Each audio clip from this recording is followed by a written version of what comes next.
to A Celtic State of Mind. I'm John Dykes, and today I am joined by JP Mason.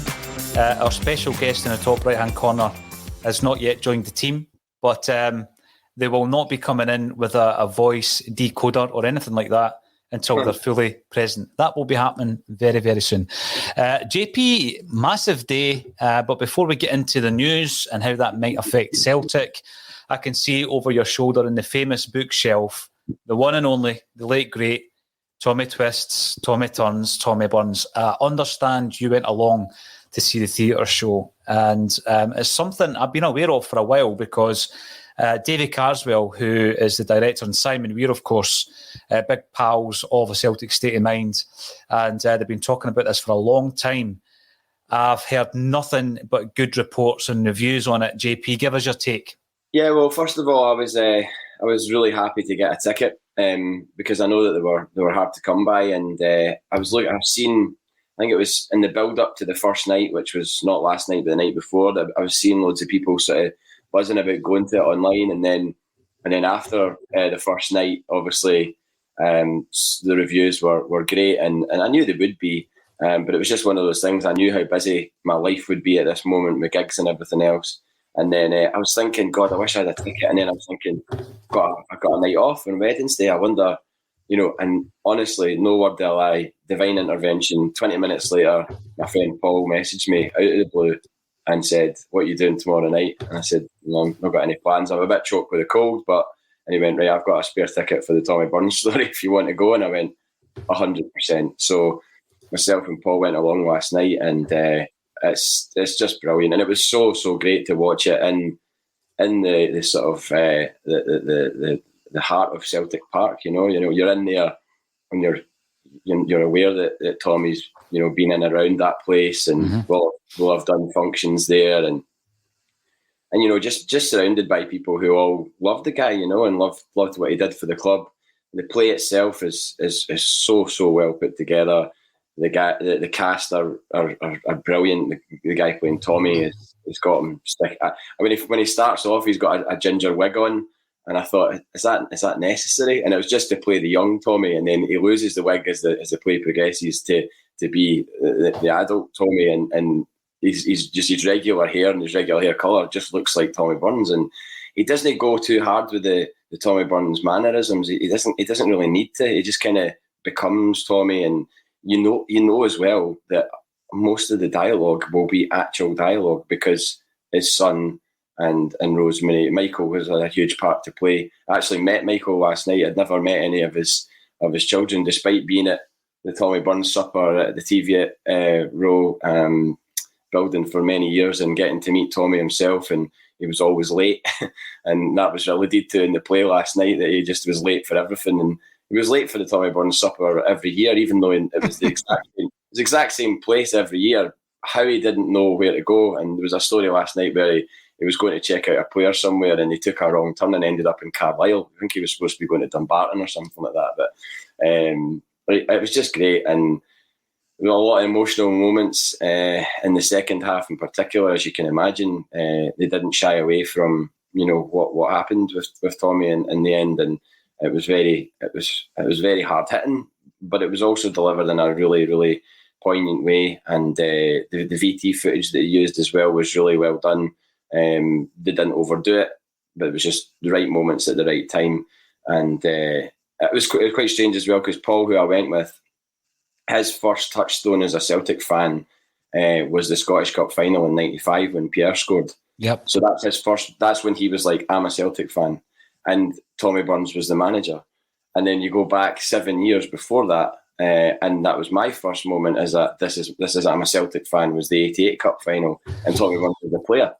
Absolutely. So yeah. The two of us together were just kind of like, that wasn't lost on us, that this guy had played such a huge part in the sort of embryonic stage of us being Celtic fans. We're both season ticket holders. Paul sits in front of me in the North Stand. I've known him for years anyway through music, because he works with Lewis Capaldi, Jerry Cinnamon, Mogwai. Just a few unknown bands then.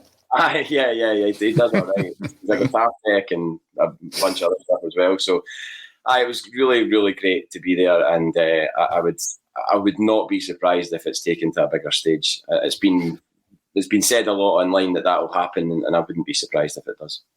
Listen, that's really interesting about talking about Tommy and how pivotal he is to Celtic support and lives, because I've said on the podcast many times before, Tommy Burns has played a part in my Celtic support and life, in that the very first game I ever went to was a Tommy Burns testimonial in 1987, Celtic versus Liverpool. They beat us 1-0. Ronnie Whelan scored. John Barnes was playing. Kenny Dalglish was the player-manager at Celtic. He comes on the park. He's picking up scarves. Tommy Burns does a lap of honour with Danny McGrain. Danny McGrain, of course, is a quality street kid. I go on to write the book. My first season ticket, Tommy Burns is the manager. It's at Hampden. My first winning cup final was the Airdrie 95 cup final. And so it goes on. And, we had his two of his daughters and one son, his two daughters and one son in the studio to talk about this play a few months ago. And just hearing the obviously the affection, but all the, hilarious stories, JP, they're just talking about their old man, and I'm thinking, this is Tommy Burns, but some amazing stories. So if you've not checked out that particular show, and David Carswell's in it as well, look on our YouTube channel. It's in there. Some brilliant moments all about Tommy. I wanted to open up about one of our best loved managers, because there's going to be a wee bit of managerial talk in today's show, JP, understandably. But before I move on to that, what happened was we, as well as obviously enjoying the Tommy Burns story, we went down on Tuesday to Manchester, myself, Kevin, Graham, and Kelvin, and we went down to Manchester. There was a few things we had to do down there, but whilst we were there, we visited the Stretford Paddock, who are a massive Man United channel. We went to their studio. Great guys, every one of them, but they were really, really keen to hear about Brendan Rodgers, because the chat is down in Manchester that he is one of the prime candidates to take over the managerial role there. So they were chatting away about that. In the meantime, we hear that Eddie Howe has been appointed at Newcastle, and I find that interesting as well. This is all connected, of course, to Ange Postecoglou, who we're going to get to. So Eddie Howe, he goes to Newcastle, and he has finally broken his silence on the Celtic move and why it broke down. And I found this really interesting, because he says, I didn't change my mind at the last minute, which has been suggested. And when talking about his backroom team, he said, I didn't want to take a job of such size and knowing the job needing to be done on my own. And the reason I'm bringing it up, I wouldn't normally, but the reason I'm bringing it up is because I think that epitomises the size of the challenge that Ange faced. I mean, there's Eddie Howe, who's quite happy to take on a job at Newcastle. A lot of people saying Newcastle are a sleeping giant. That's a bit of poison chalice, that job. You look at the people who have been in the managerial hot seat there. It's all new, I get that. Massive investment and all this kind of stuff. But that's a massive task for any manager to go into that job. He wouldn't do it at Celtic on his own. We found a man who would. We found a man in Ange Postecoglou who's come over from the other side of the planet, and he's doing it on his own. Now, there was a brilliant picture when he was awarded with his managerial award, Manager of the Month for October, well deserved as well. And he's standing there, and he obviously insisted that his entire backroom team, I don't know about Gavin Strachan, he must have been taking the photo, was in that image, because that's the type of guy Ange appears to be. And of course, he was at the Tommy Burns night the other night as well, mingling with fans, getting selfies taken. His wife was there. They were talking so fondly about Celtic. But here's a man who's come from the other side of the globe, having never managed on the British Isles, of course, but never really in European football other than in lower divisions in Greece. And I'm wondering, does that enhance the job that he's actually done when you hear the comments of Eddie Howe? He couldn't do the job without having a plethora of staff to support him, and just doing it, using the staff that were already there. I did read those comments with interest as well, and especially because I think that Eddie Howe at Newcastle, I mean, I don't particularly care how he does at Newcastle. I've got no affection for Newcastle. I don't dislike them, and I don't dislike Eddie Howe for leading us a merry dance. You know, we were in a bit of a strange world at that point. COVID was, still quite prevalent in our lives. We couldn't do a lot of things. And that might have had an impact in some of his coaching teams or his staff's decision not to come to relocate to Scotland. So I don't have an issue with that, but I do wonder if he will be the sort of Newcastle version of Mark Hughes. And I'm not. Mark Hughes was kind of like the unfancied manager at the start of the Man City sort of changeover, if you want to say that. Am I getting my timeline wrong on that? Or no, you're spot on. He was there when the takeover happened. Yep. Aye, and I know that he wasn't appointed by the new owners, but someone's got to oversee this transitional period and sort of, move the squad around, sell players, buy players, oversee that change.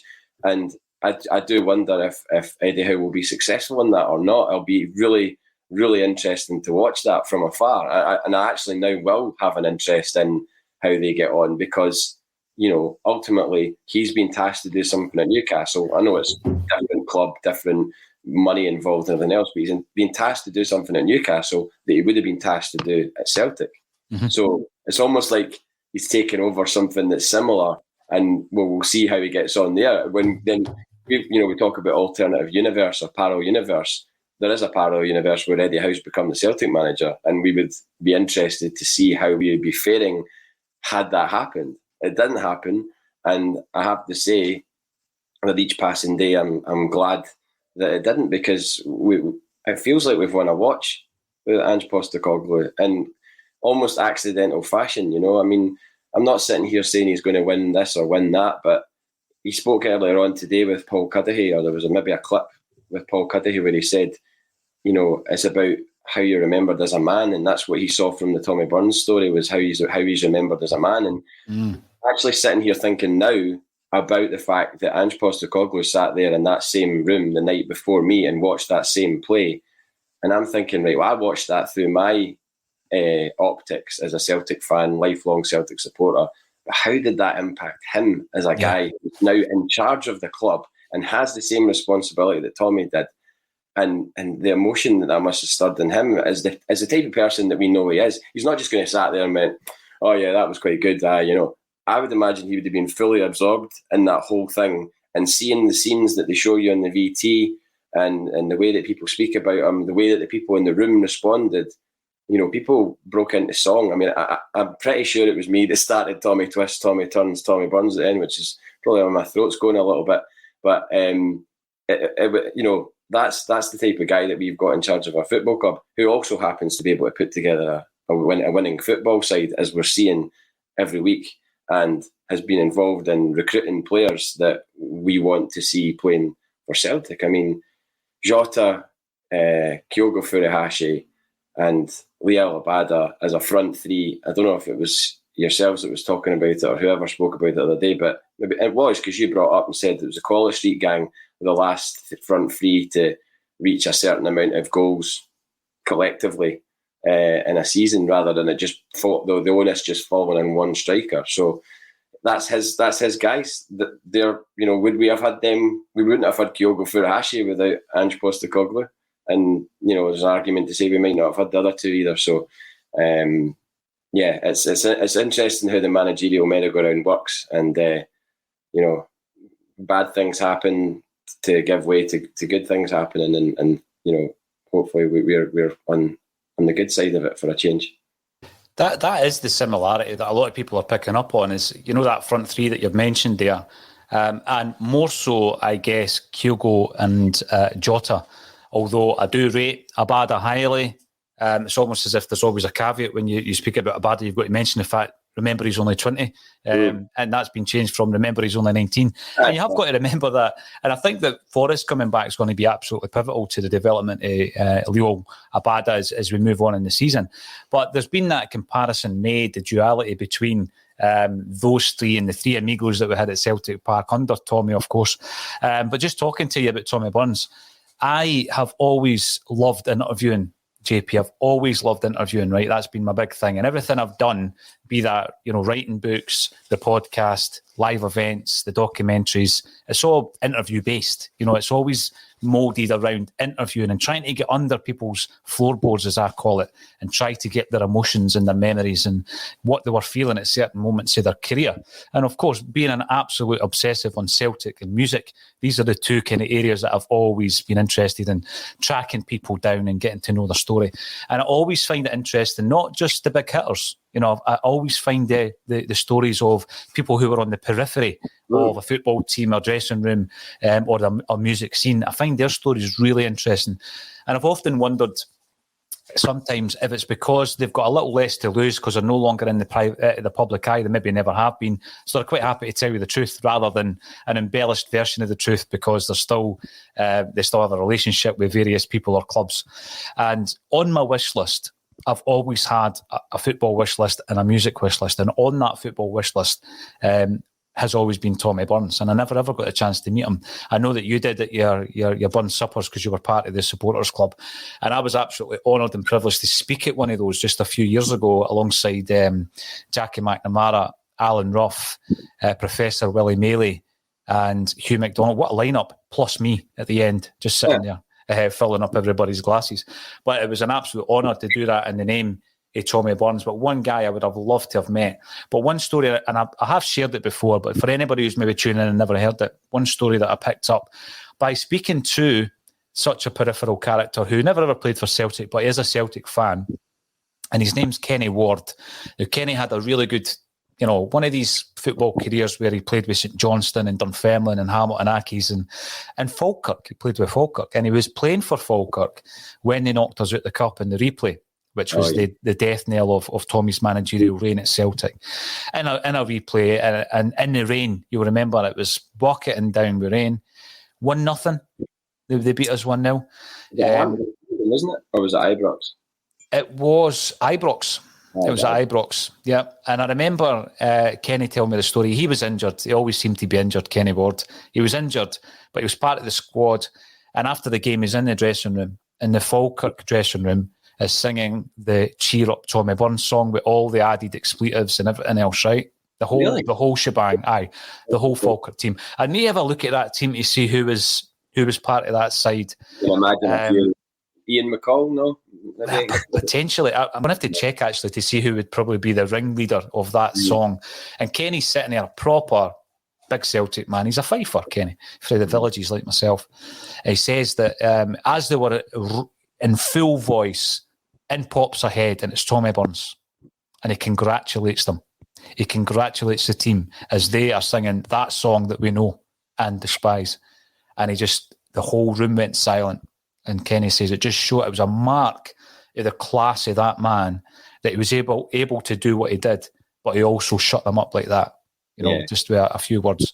The thing last night is loaded with anecdotes. I mean, it's absolutely brilliant. There's so many, but I saw one on Twitter. I put some stuff up on Twitter, and a guy replied. I think he was a friend of Tommy, and he's one of the Celtic Park tour guides. And he said, he asked a guy, he said, do you remember being in the car and we stopped at the traffic lights at the Loudon? And Tommy went, fancy a pint?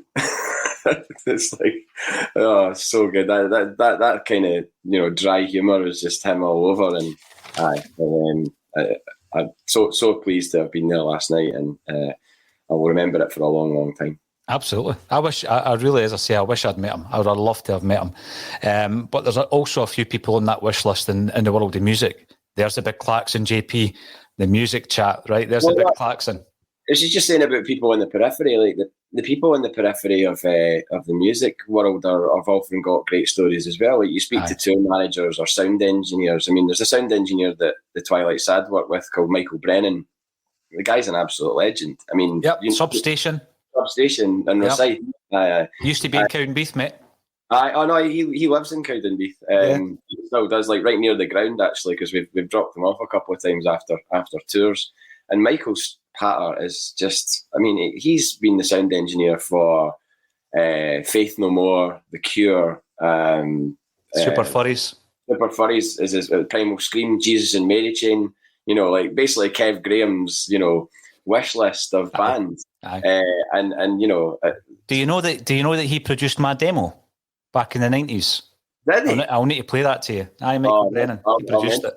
Yeah. But it was just one story. I mean, please, everybody, don't switch off your sets. Start crying because we're talking about music and we're only 20 minutes in. But he told us this story about he was doing a festival in Australia. I think he was with Elastica, so it was like the mid-90s or something like that. And backstage at the festival, they had a swimming pool, and him and one of the guitar techs were just out for a morning swim. And then the next thing, they seen this girl like getting into the pool. So it was Michael Brennan, the guitar tech, and this girl gets in the pool, and then she swims up close to them, and then they realise it's actually Kylie Minogue, who was also at the festival and also had gone for a morning swim. And so Michael phoned his now wife that night and went, you'll never get, obviously got the Fife accent, you'll never guess who I was talking to earlier on. Charlene for Neighbours. His wife was just like, I don't want to hear any more about it. By the way, there is a real segue back into Celtic with that, because Ange Postecoglou was talking about his neighbourhood yesterday, so we will bring it back in. Okay. But listen, right, Michael Brennan, by the way, the viewers haven't dropped, JP, they like the story. Michael Brennan produced a song that was my band, that is now the intro music to Kevin Graham's Screamer Celica. So get onto that YouTube channel, right? That's good. And episode 1 is with Johnny Proctor, the author. And you can hear this Stone Roses rip-off song. That's the one that Michael Brennan produced. There you go. Everything feeds back into ACSOM, right? Totally. Absolutely. Ange Postecoglou, before I speak about his press conference and thereafter what has happened, because there was loads of rumours kicking about yesterday and they have come to fruition. Whilst I was down in Manchester, I went down, as I said yesterday, to record an unplugged session with Gaz Whelan, who was the drummer of Happy Mondays, but he can play a mean tune on the acoustic as well. Mm-hmm. Played us a full set. Told us a great wee story, JP, very quickly, that after Noel Gallagher lost his job within Spiral Carpets as the roadie, he approached Gaz Whelan and asked if he could be the drum tech for Happy Mondays, and they knocked him back. Now, I've never read that or heard that in the past, so there you go, a wee bit of trivia about Noel Gallagher and the Mondays. Now, things could have been all so different, Yeah, brilliant. He's always had a penchant for playing the drums. He plays a wee bit of the drums on Definitely Maybe. Yeah. Anyway, we will move back into the football. And Ange Postecoglou was talking just yesterday.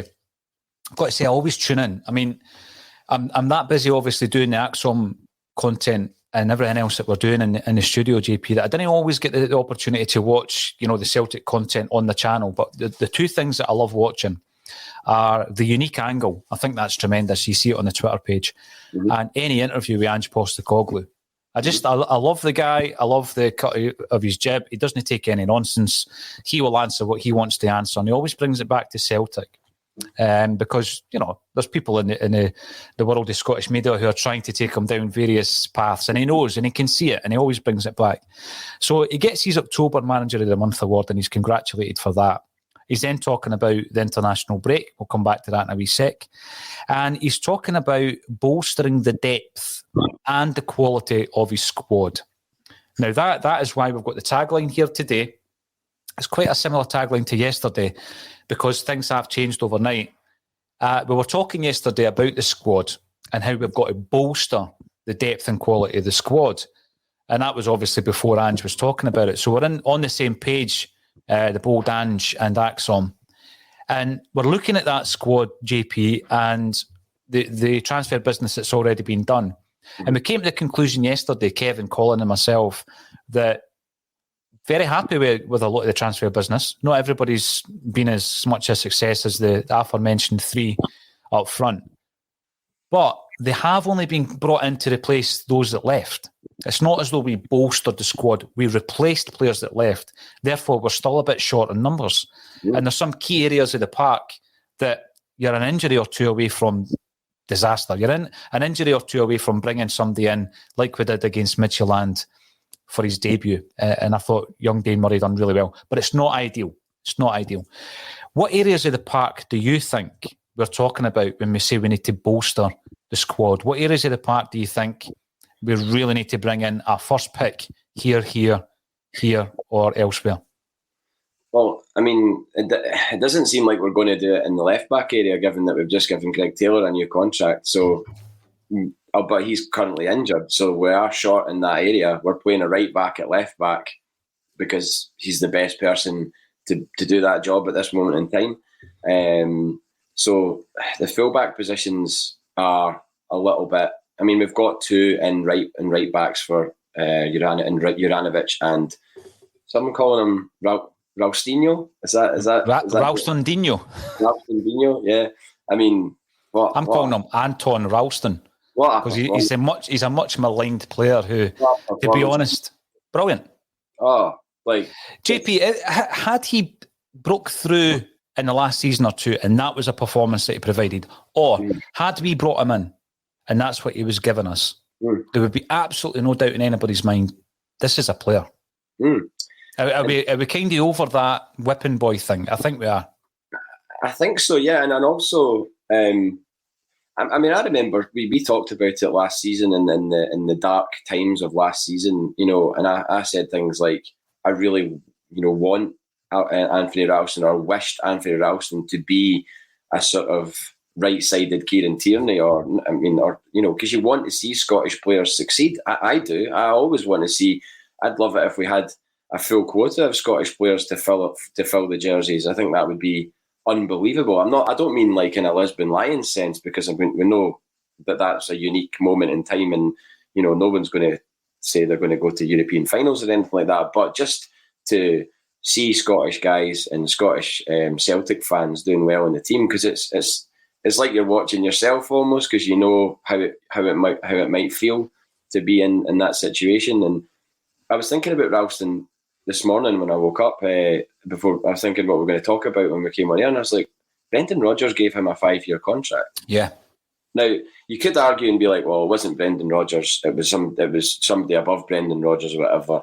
But I think that was still at the point where Brendan Rodgers had a hand in things that were going on before the Terminado, before the slippery slope and everything else. And so Brendan Rodgers gave him who else did Brendan Rodgers give a contract to? Jack Hendry. Where's Jack Hendry playing now? First pick for Bruges in the Champions League. We could slag Brendan Rodgers, and I'm not comfortable with the fact that Brendan Rodgers did what he did, because we only need to look at what's just happened this morning in Glasgow to see how the reaction to that and how people feel about that, because it's not nice, is it? It's not nice when somebody that you idolise and respect and love and think's built into your club just up sticks and leaves and doesn't phone your captain. You know what I mean? It's not nice. So, but Brendan Rodgers had put faith in players, and maybe it's a parting gift that we've still got Ralston about the place, because Ralston could easily have been lost to a lower league club, not had the appetite for it at that level, and maybe being a sort of okay player with an okay career, maybe playing a couple of years here, a couple of years there, darting between English Championship, and the way that it goes for players sometimes. But he stuck it out, and now he's reaping the rewards, and he's got a new deal, and he's a lot of people's first name in the team sheet at the moment, which is remarkable considering he came into the side in January this year and then fell out completely of the squad as we've identified, and as you identified at the time, saying that he was the best player against Livingston and then just got bombed out. So, Ralston's it's just a great story for a start, just that he's a Celtic fan and a Scottish player. The rest of the team, number 10, with Rogic out, you lose a bit there. So I'd say number 10, somebody in the number 10 role. I mean, again, centre half, we don't know where Julien's at. I wouldn't say, we need to go and sign a centre half because Julien comes back, then you have too many.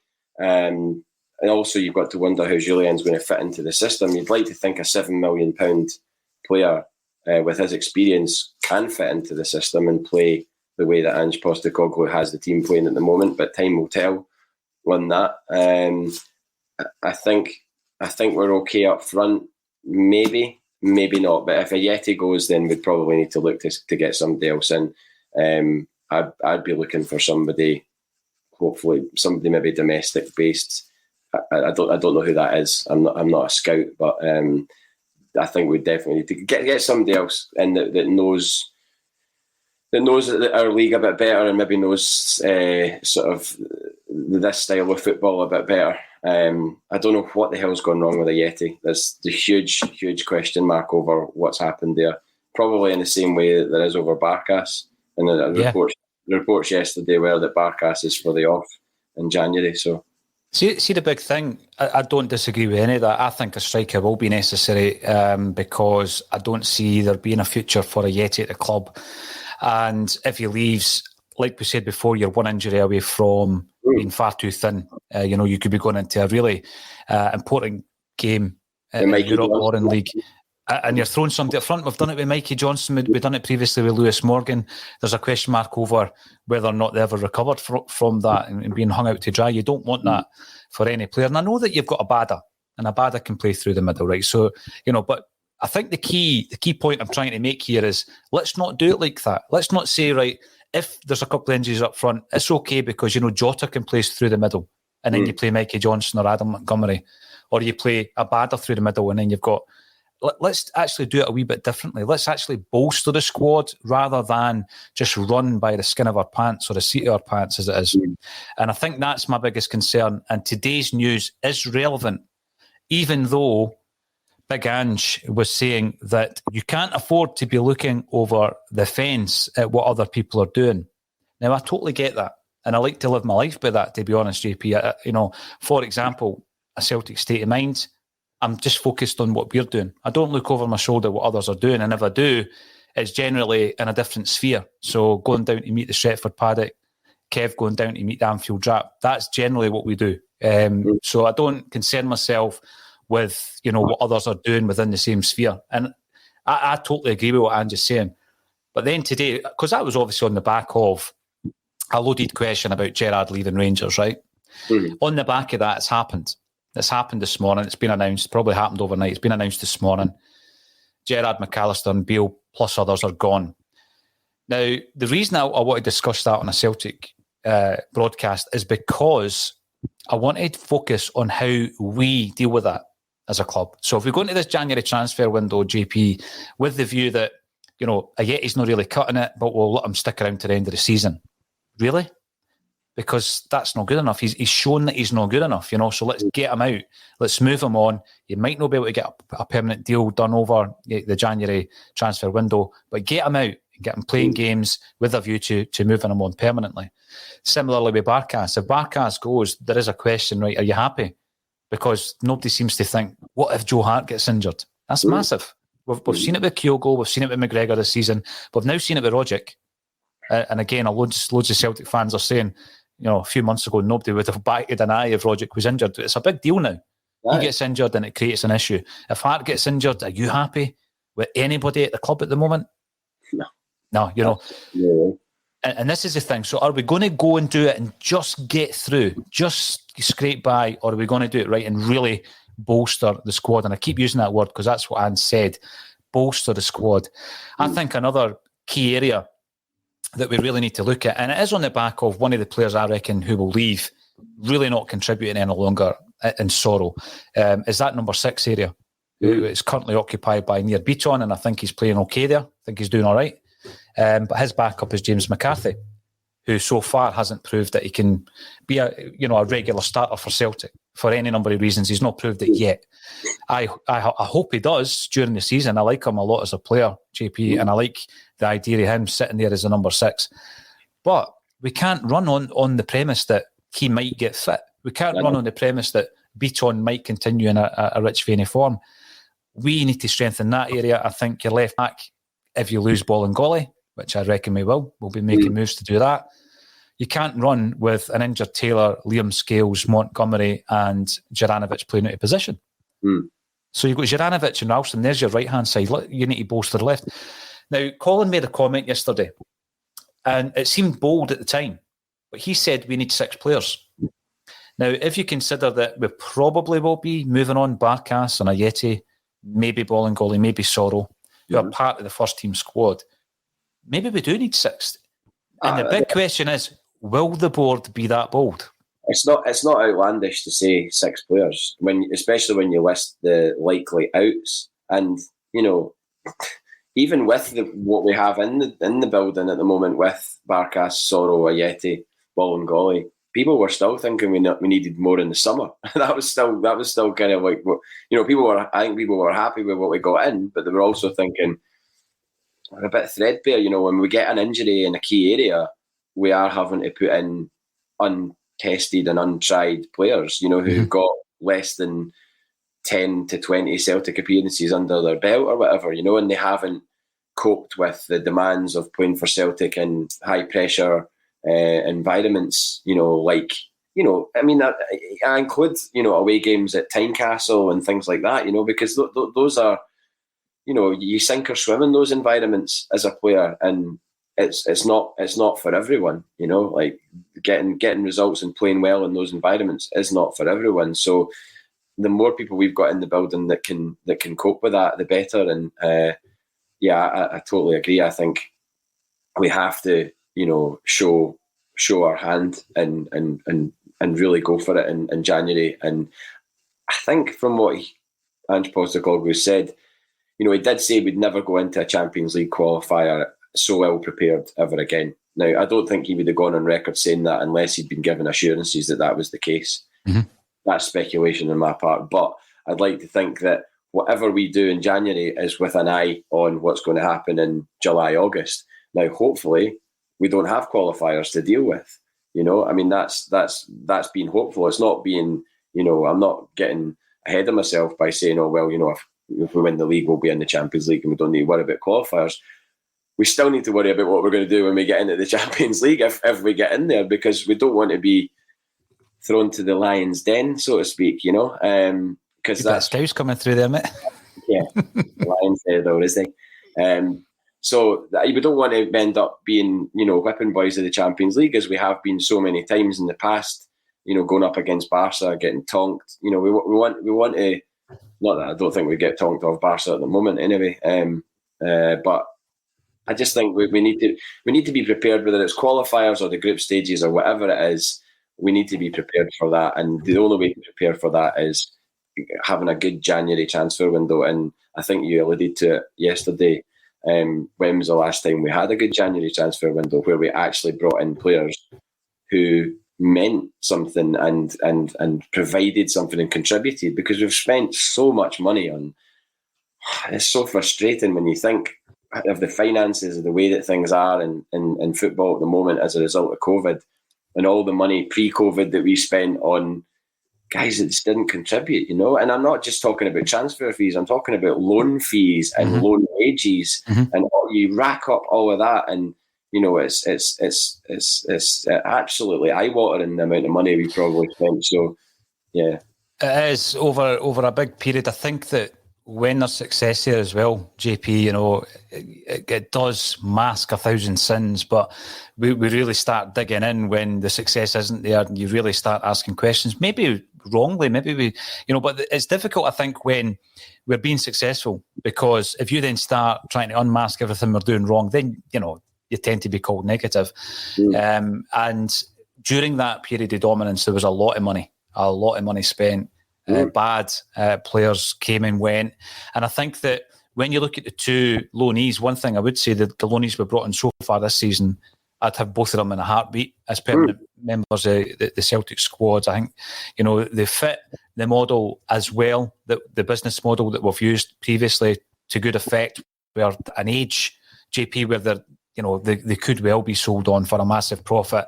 And today's news, again, further strengthens the fact that you've got to have that business model in Scotland, because Scottish football will always be a stepping stone for anyone who has ambitions to play or manage elsewhere. Now, there's two ends of the scale here, and it's a very interesting debate. So first and foremost, I'm going to bring in Stephen Sloan, who's watching on YouTube. Any Celtic fans celebrating that Gerrard's left and the league is now won really need to take off their green-tinted glasses. Rangers will have a quality squad and the league title will go down to the wire. Yeah, they've still got a quality squad. We've seen this. And, I don't think it's the same set of circumstances, but we did see when Rodgers left, that the impact of Brendan Rodgers continued. You know, the wheels were still in motion, JP. There was a mentality, there was a philosophy, there was a game plan, and that continued for some time. And I'm not taking away from the fact that Neil Lennon came in and got us over the line after Rodgers left that February. But there was a game plan, and it was already set in stone, and it was in place. So I think the point that Stephen's making is a relevant one. We can't be complacent. And I think that's my biggest concern with the Celtic board, JP, because I think they have got previous for being complacent. I think they got complacent with the appointment in the first place of Neil Lennon. I think they got complacent and not acting sooner when it was pretty clear that it wasn't working last season. And I don't think they will get away with being complacent again this January. This also leads us into, you know, what's been happening over the last couple of weeks with the fan protests. In any case, I think it is absolutely crucial at this stage that we do go out there and bolster rather than just fill in gaps in January. Well, yeah, I mean, I think, again, Ange Postecoglou has alluded to the fact that he was frustrated that there wasn't, the activity was maybe a bit slow in the summer. I mean, he was just in the door. It was a bit frantic, I would imagine, whereas at least now they've been able to work in the background with a view towards January. So you'd like to think that, I don't want to get ahead of myself, but you'd like to think that these things have been discussed and, you know, not tied up, but, you know, they're ready to go. Because we're only 6 weeks away from January. You say January and it feels like it's ages away, but then you say 6 weeks and you go, God, it's not actually that long. I mean, this year's just absolutely flown. I can't even really believe that it's you know, almost the end of 2021, but here we are.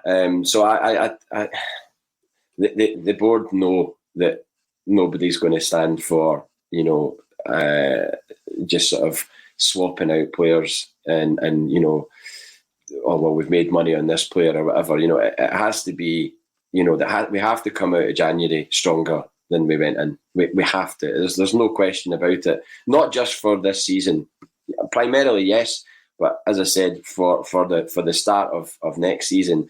So you're not bedding in players in the summer next year, and hoping they hit the ground running. You know, you've already got players in the door, and they've had a chance to acclimatise to the city and to the country and to the style of football that the manager wants to play. So that's where my thinking would be. But it'll be interesting to see really now. I mean, I know everyone gives Neil Lennon a hard time, myself included, but Neil Lennon did oversee a pretty rocky period, and we are now seeing, and I've seen this morning, a lot of like, who are we going to get? Who's going to come in and save us? You know, who's going to be the manager to the end of the season? And names getting bandied about like Neil McCann. And I mean, that's almost laughable that they're actually contemplating suggesting Neil McCann has been manager. Well, he did a good job at Dundee. Did he? Aye, right, okay. So that it just shows you what happens when someone ups sticks and leaves in the middle of the night and throws your club into chaos. This is what happens. We had Neil Lennon to thank for coming in and getting us over that bumpy course. The argument then is that he should have probably, you know, pieced out at that point and left, and they left a hero. Unfortunately, he oversaw a season that was impacted like no other season we've ever had, and then the following season was just a chaotic shambles of a season where every single thing that could go wrong did go wrong, but also including a manager who clearly didn't have the faith of the players. No way I'm just trying to put it all on COVID, but it was certainly a unique season, and I don't think anybody could ever argue that otherwise. But yeah, I mean, what's going on over there now, we've lived that. But Lennon came in straight away, so whether or not they have somebody ready to come in straight away, it'll be interesting to see. It'll also be interesting to see what that person does in that period of time, because they are overseeing a very, very, very stormy waters for them. You know, like it's just exactly the same as what happened to us, and you know how it feels. I know how it feels. And now they do as well. So, you know, good luck. Just got to listen back to the ACSOM, the ACSOM shows at the time. And Kevin and I spoke at length about it. And I called it yesterday seismic, and I thought it was a seismic event. In terms of Celtic and football, it was a seismic event for Celtic back then. And we're probably still feeling or reeling from that. Yeah, certainly last season seemed as though there were still ripples happening last season. Now, I'm going to give someone a big shout out, actually. They contacted us on Facebook. We do read their messages, you know. Big Craig, Charlie Harrison, and his mate Aaron Coyle are big fans of ACSOM. And there's your shout out, lads. Thank you for tuning in. We really do appreciate it. And if anyone sent messages on any of the socials and we've not got back to you, we're not ignoring anybody. We will finally get there. It's that old, and I'm not comparing myself to Ringo Starr, but Ringo Starr was still answering people 30 years after the Beatles split up. I will answer everybody. Absolutely 100%. I won't leave any messages unanswered. It just might take a wee while. IH Decorating comes in his view via YouTube. Ange was right. We cannot concern ourselves with what happens over the road. We keep doing the job we set out to do, make the necessary improvements in January, and the title is there to be won. I think the title is there to be won, Gerrard or not, at Rangers. I mean, absolutely, I want to be clear on that. But him and his backroom team leaving is massive. It is relevant. I get why we want to focus on Celtic, but we are focusing on Celtic. It's all about what Celtic do now. And it's a stick or twist moment for me, JP. And I just feel that at this moment in time, the relationship between a large section of the Celtic support and the Celtic board is already fractured, right? We've seen that with the fan protests. They, as a board, I don't think it will get them out of jail, but they need to realise that come January, this is an opportunity when the title winners, who are leading the title as we speak, are in a state of flux. Celtic have an opportunity, and I don't like using the put your soul in their neck kind of thing. I don't like using that terminology, but Celtic have an opportunity to really rank the pressure up big time, ramp it up massively, go out into the transfer market and be bold. And I don't mean, buy half a dozen players for 10 million quid. We couldn't do that anyway, but be bold and make sure that Ange Postecoglou has a strong enough squad to get us in a fight to the end of that season, because I don't expect everything to crumble around whoever the incoming manager's ears. I don't expect that at all. They do have a strong enough squad, but then you ask yourself, right, coming out of January, will we be stronger? Will they be stronger? Because we know the financial implications of losing 20 odd million quid, etc. So we really need to, and I don't think we do it because of that. We should have been doing it anyway, but if there's ever a jolt, if there's ever a bolt that the Celtic board require, today is that. That's a reminder. What's your thoughts on the protest, JP? Because we know we have had a 30-minute silence, which was followed up by the tennis balls being thrown into the board's court, as it were. And there's a group that has been formed, Celtic Shared, that are made up of the Celtic Trust, Boys, the Green Brigades, the North Curve. Don't think I've missed anybody out. And they're obviously angered, and rightly so, that Celtic apparently are going to be appointing Bernard Higgins in a superior role within the club in terms of the security of Celtic. And this is a man who was pivotal behind the offensive behaviour at the Football Act, implementation of that.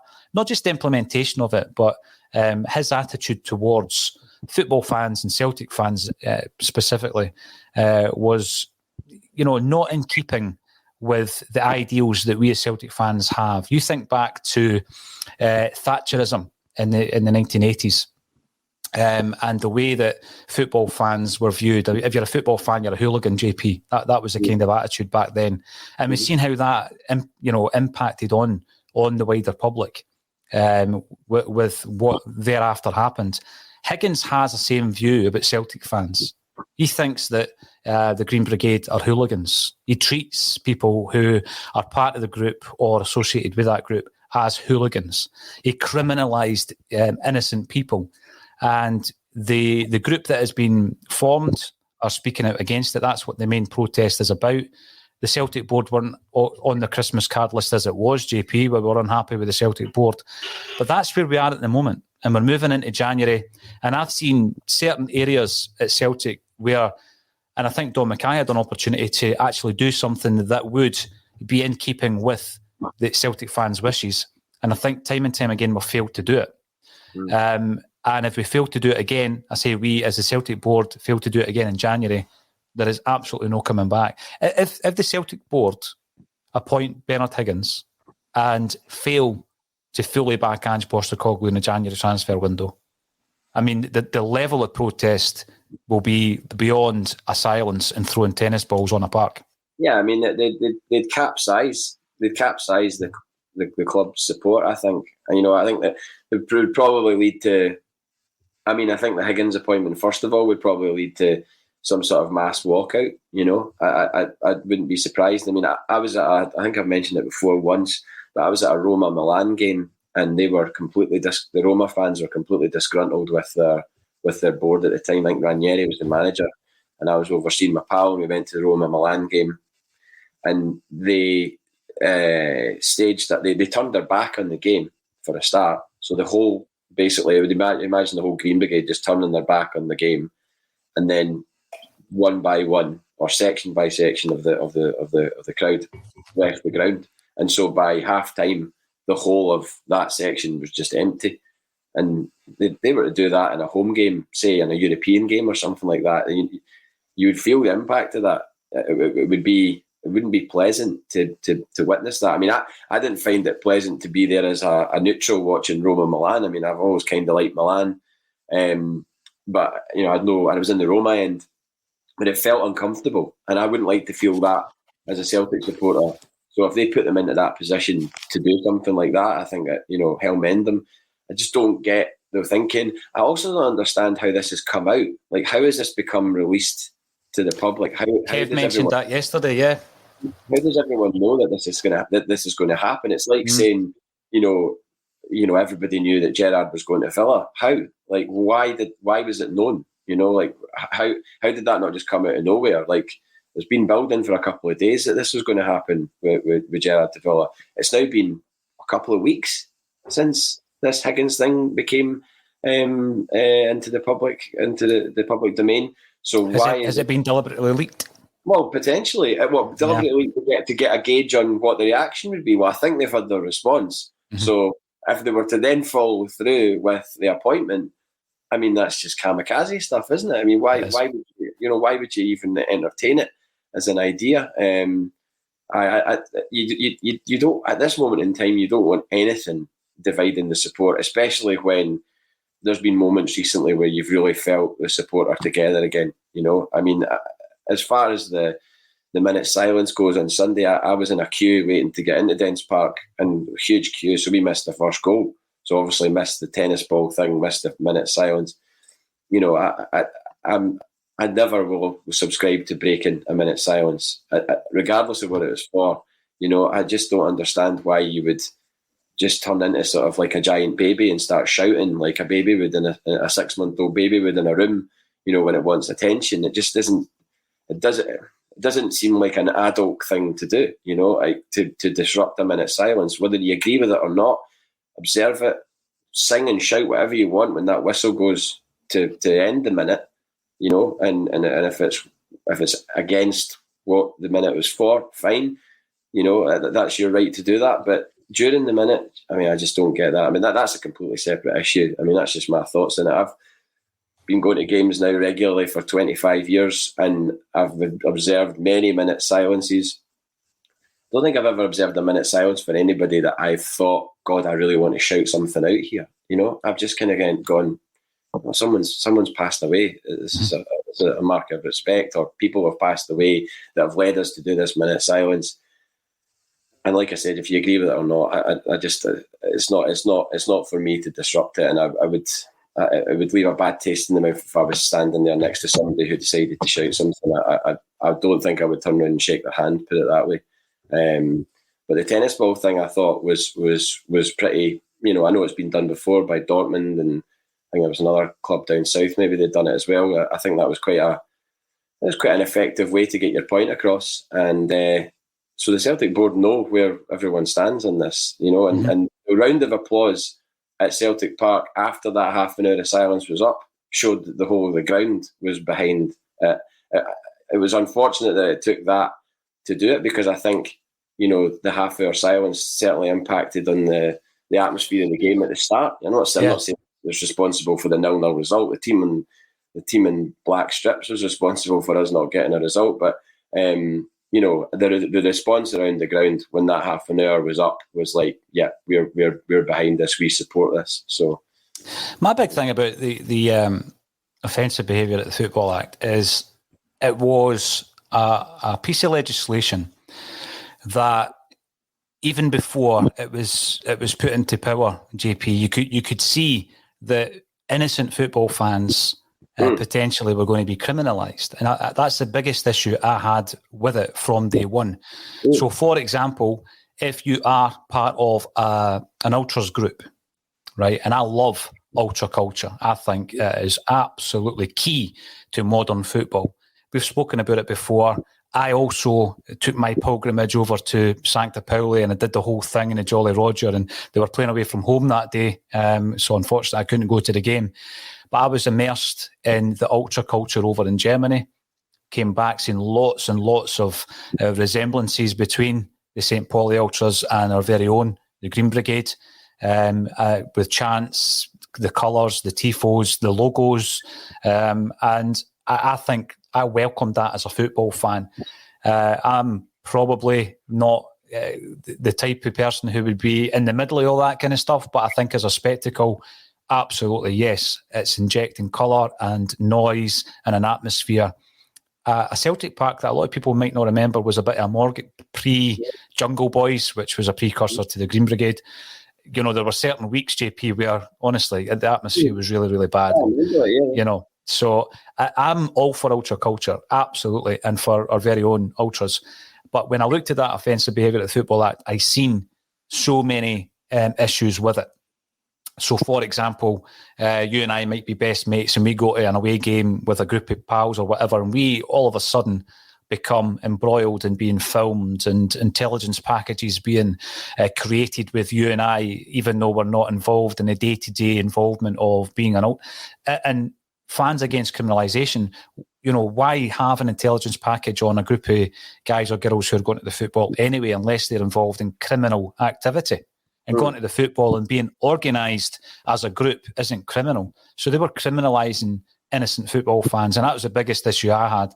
I also think there was an ultra political reason behind the act, which I've shared on this podcast before, and it all came down to Police Scotland making money. I think it came down to the fact that they saw the demise or the forthcoming demise of one of their biggest cash cows being Rangers Football Club at that time.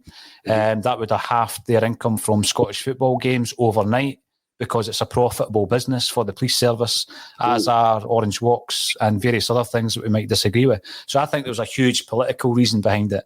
And lo and behold, it was repealed when Police Scotland are pretty safe to be attending games. That, there was talk in Scottish football around non-policed football games. That was something that was on the table. Now, if that happens and the football clubs have to spend money bringing stewards in instead of cops, with cops being at a nearby police station on standby, and that's massive. That is a huge cut to the earning power of the police service.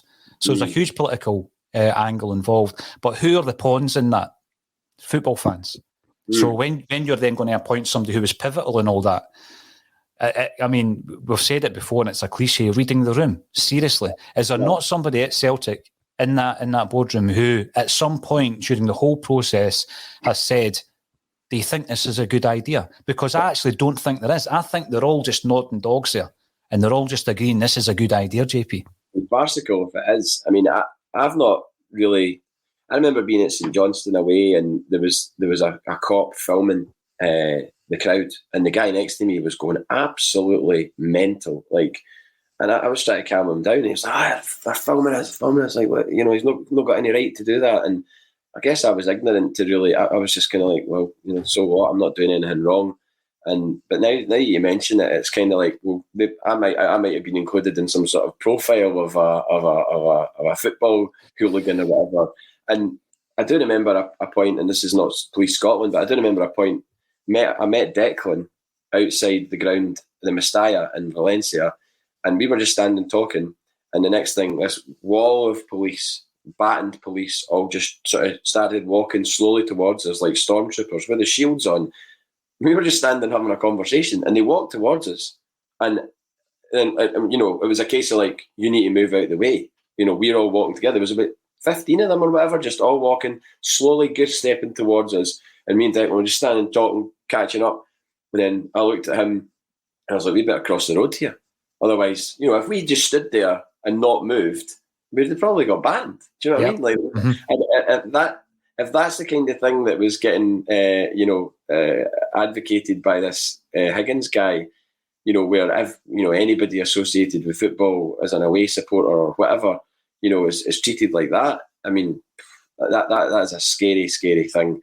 And I don't know. There's a lot of people who know a lot more about it and are a lot more vociferous. And the fact that there are people vociferous about it is enough for me to go, well, actually, no, I don't agree with that either. And I would like the club to reconsider their thinking on that, because again, it's just about fracturing the sport. I don't want anything fracturing the sport. We've got a guy in charge in the dugout who's uniting the support. 100%. We don't want anything really causing any cracks in that. And I'm not saying that. And in a way, this is uniting the sport, because he speaks your language, JP. That's a big thing with Ange. He speaks your language. He gets it. Totally. But I mean, I'm saying that there's not as if there's anybody in the support that is against what the Green Brigade or other organisations are doing to voice their displeasure about the Higgins appointment. But those protests are impacting the atmosphere of the game and the atmosphere of the support. You know, the half an hour silence. You know, in an ideal world, we wouldn't have had a half an hour silence, but we did, because they were protesting against this appointment. And you know, the tennis ball thing obviously impacted the game, not hugely, but it impacted the game. So we just don't need that. And there's one easy way to not have those things happening, and that's to listen to the fans. And I really, really hope that they do, because we're in trouble if they don't. Right, I'm going to bring this in because it is relevant to something you said. It's a very own Kev Graham true story. He was filmed and had his name taken at Aberdeen in 2001. A few weeks later, he's down in Leicester and a cop knew him. Now, the reason that happens is that incident that you spoke about, right? So you could be with somebody or a group of people. And by the way, sometimes the classification for this isn't because they can identify X, Y, and Z as being a risk supporter or a risk group. It's just that you're walking about in a group wearing the type of clothes that type of group might wear. Therefore, we'll share this image, right? We'll share this image, not just in amongst the police force that, you know, you might be in Tayside or Glasgow, whatever it might be, but Scotland-wide. And that is to identify everybody in the picture, JP. So you might have been in one of these pen picks, like Kev says, who is this man? Right, and then what they're trying to do is they're going to find every single nominal detail they possibly can on JP Mason. Everything. Your associates, the car you drive, where you work, your national insurance number, if you've applied for a store card, everything that you have ever done, they'll have you in that document. And that's what I'm talking about. You then appear on a police system, an intelligence database. They're criminalising you. You might not have been taken to court. You might not have a prosecution, etc. You're on a system you shouldn't be on. Simply for going to a football game. That's what Kev was talking about. He probably ended up in a document for other reasons as well, but he probably ended up in a document, and that cop who's been given that intelligence document down in Leicester has identified that individual as Kevin Graham. And that, you know, that's criminalising innocent football fans. And that is why we were talking about Bernard Higgins. And loads of other stuff today. We've spoken about Ange Postecoglou, the January transfer window, a wee bit of music here and there. I'm going to leave you with this one as well. Your man, Michael Brennan, he was responsible for getting Mogwai and the Super Furries together, was he not? And doing that song? Most likely, yeah. Most likely. I mean, he was Super Furries guy, and he still is.